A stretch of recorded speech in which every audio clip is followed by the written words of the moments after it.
Hi everyone, I'm Moya Hinojosa, and this is the second video for my talk entitled Existence and Index of Rotational Free Boundary Minimal Hypersurfaces in the Spatial Space. In the previous video, we saw the existence of a one-parameter family of complete rotationally symmetric free boundary minimal hypersurfaces in the spatial space of any dimension. This one-parameter family depends on the height in which these surfaces are hitting to the ball we are removing to create this spatial space. Moreover, for dimension 3, the height of these surfaces with respect to the xn equals 0 plane is unbounded, and for dimension 4 or higher, this height is bounded with this quantity over here. We are going to generalize this result to a more general space.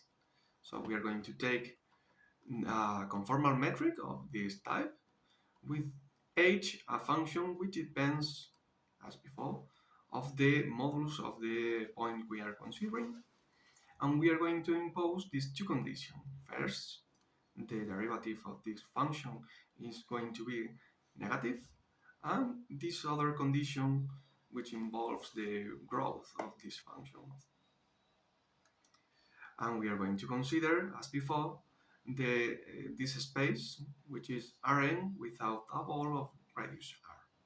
Under this condition, we can prove exactly the same theorem as before, which is written here. The first condition, this condition over here, is used to generalize this inequality, which was used in the lemma 1 in the previous talk. And this other result, this other condition, is used to generalize this other inequality that was used in the lemma 2, which controls the growth of the second derivative of the function x.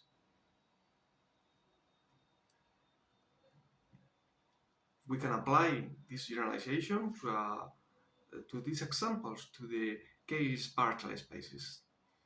These spaces are constructed in the same way as the normal spatial space.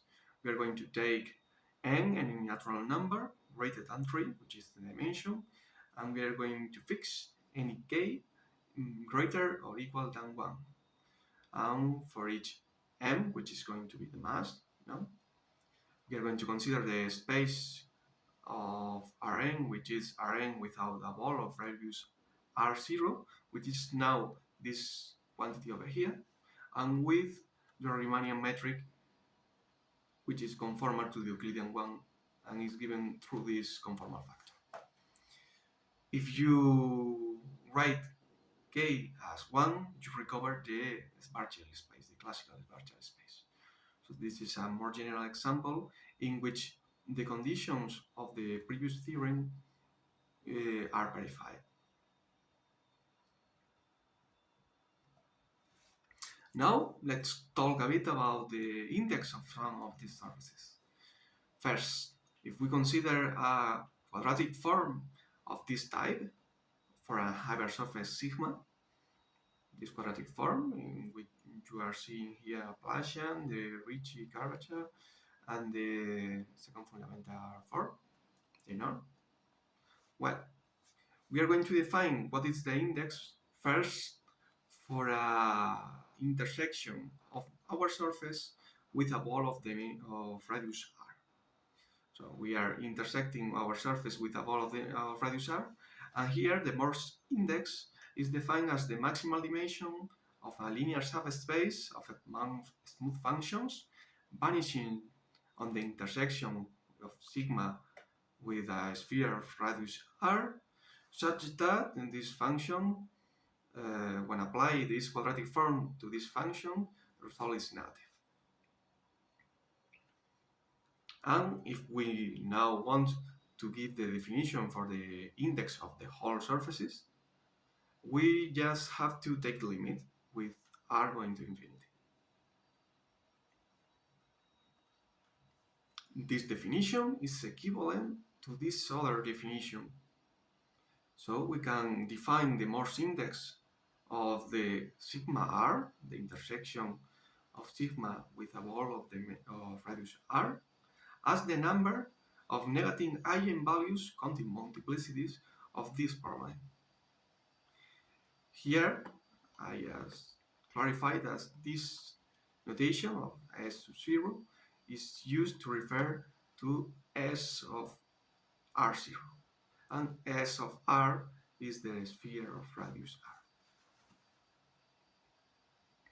So, we are going to see a little bit of background of what has been done in the spatial space about the Morse index of some surfaces.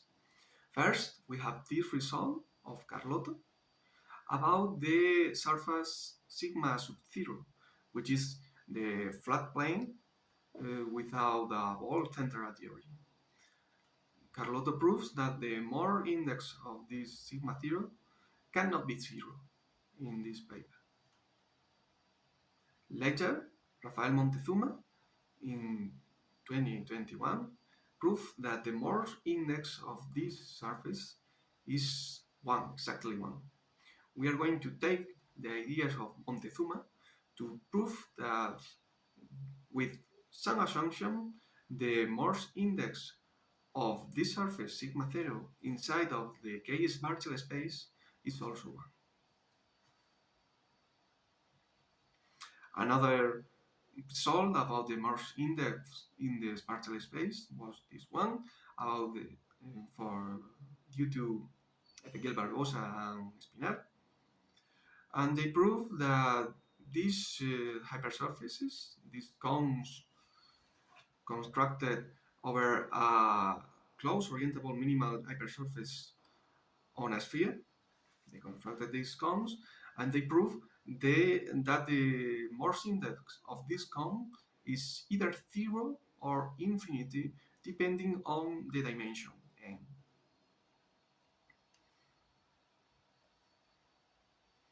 So this is the theorem we want to prove in this part of the video. And we're going to prove that if k is any number between 1 and 6 over 5, then the Morse index of the surface sigma sub 0 in the K-Schwarzschild space is 1. And if we want to change the k to be bigger than 6 over 5, we have to impose this condition on the parameter m. If m, which represents the mass of a static black hole, so it's expected to be a great number, it is big enough to ensure that this quantity over here verifies this inequality for all r bigger than the radius r sub 0, then we can ensure that the Morse index is also 1. So let's prove this result. First, we have here this first claim that ensures that if sigma is a minimum, then we have this relation between the norm of the second fundamental form when we are considering the conformal metric and this norm of the second fundamental form with the Euclidean metric. This relation is using the fact that the surface is minimal. Okay, let's prove now this claim. We will use a previous relation that was shown in the previous video, which relates the principal curvatures with a conformal factor. And it was written as this.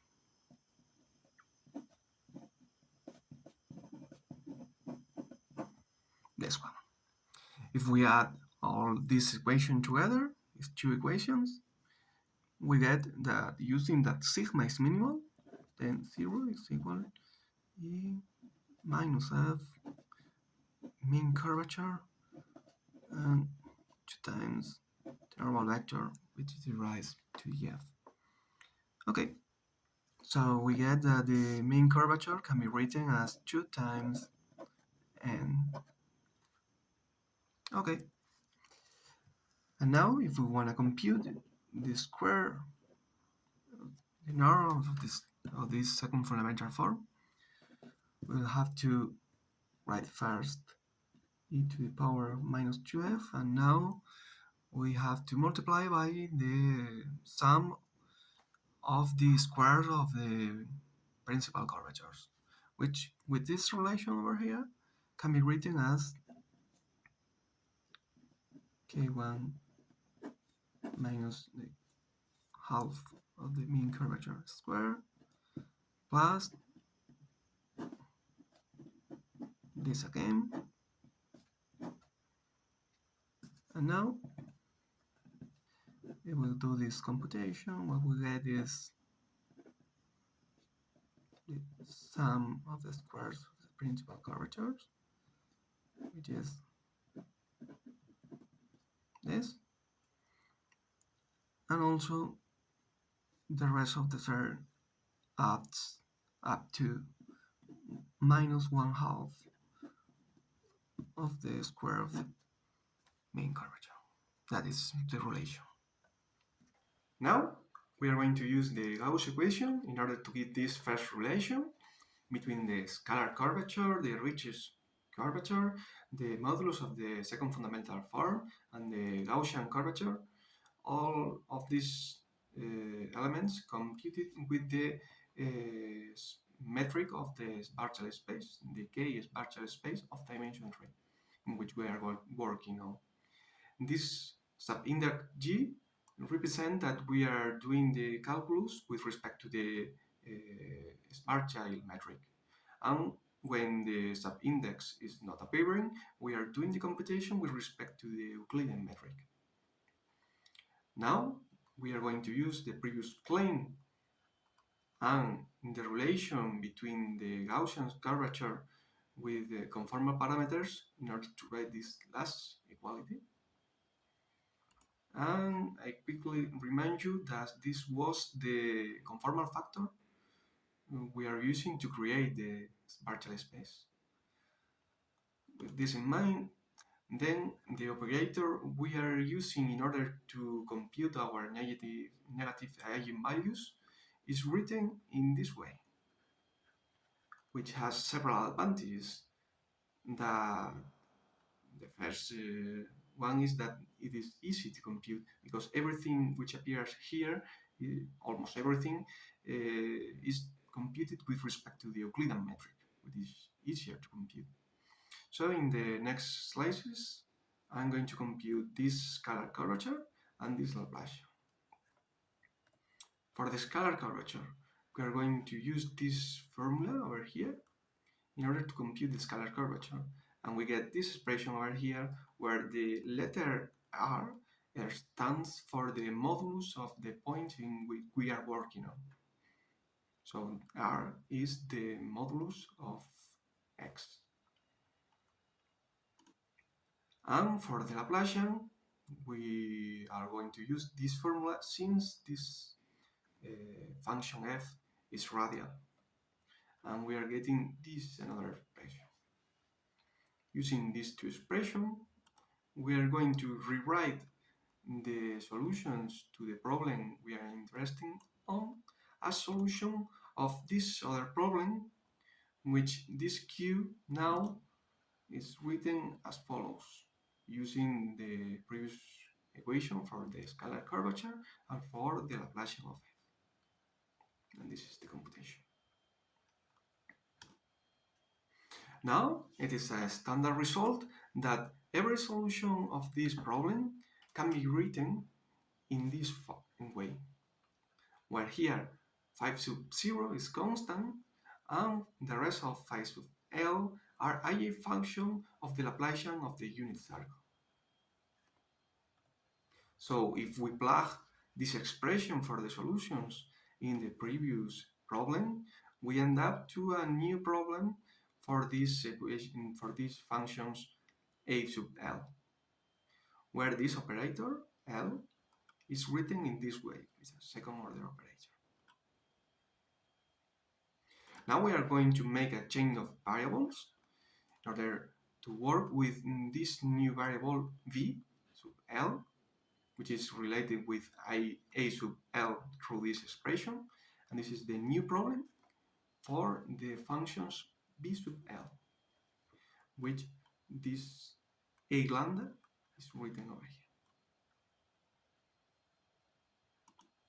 Now, integrating by parts in this problem and using the initial conditions lead us to this expression where it is important to say that everything on the left-hand side of this inequality is positive. So, in particular, we get that if this number A sub lambda, which was in the previous slides, here you have this expression. So if this A lambda is negative or 0 for some lambda, then this expression ensures that the corresponding V lambda vanishes, but also the corresponding A lambda vanishes. Now we are going to use that the expression for A sub lambda contains the expression of Q, as you can see in the previous slides. Now we are going to be interested on bounding the expression of Q. So this was the expression we have already computed for this Q. And if we are now supposing that K is between 1 and 6 divided by 5, we get this bound for this expression that is part of Q over here. And we also have this bound for this other part of the expression of Q, which is 1 divided by 2r squared. So we end up having this bound for Q, which is 3 divided by 4r squared.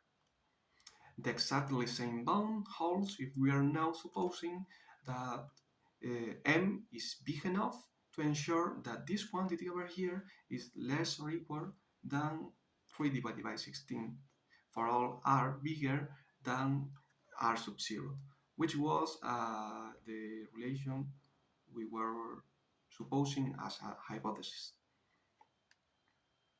So we end up with this same bound, 3 divided by 4r squared.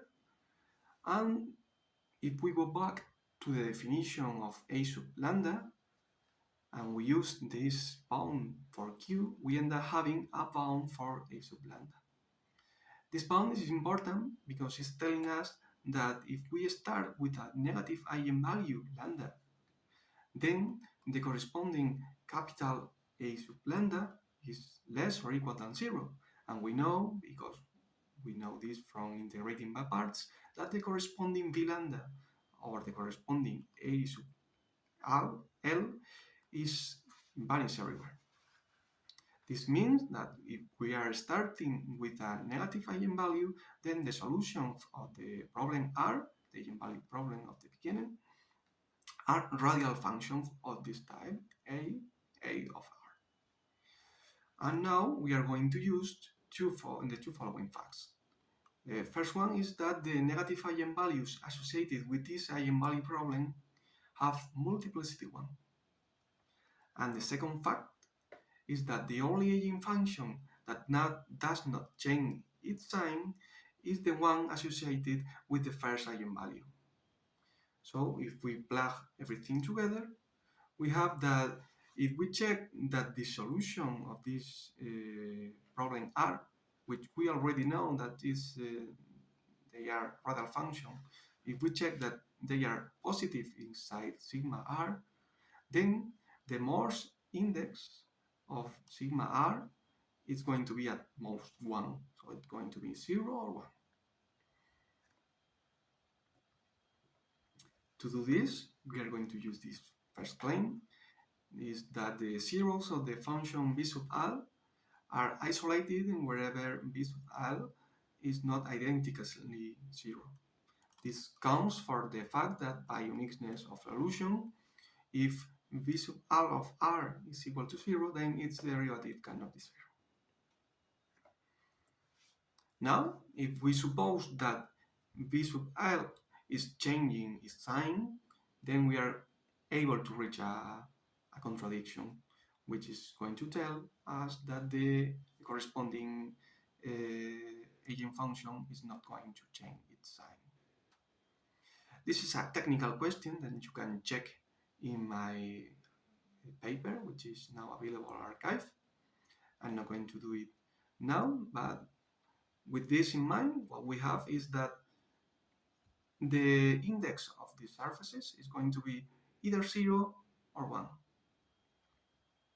We are going to finish just by using this theorem from Holmes Saturnino, which is telling that under our conditions, we have that sigma sub 0 is going to be totally geodesic and the scalar curvature is going to be 0, which is a contradiction because we have already computed the scalar curvature and we know that the scalar curvature is bigger than 0. So if we suppose that the index is 0, we can use this theorem and reach a contradiction that allows us to conclude that the index must be 1. With this, I just have to mention that this is the main bibliography I have used in this article. The first one, well, is the article itself, and the rest of the papers here are the ones we have used the most in order to get all these ideas. With this, I just have to say thanks for your attention.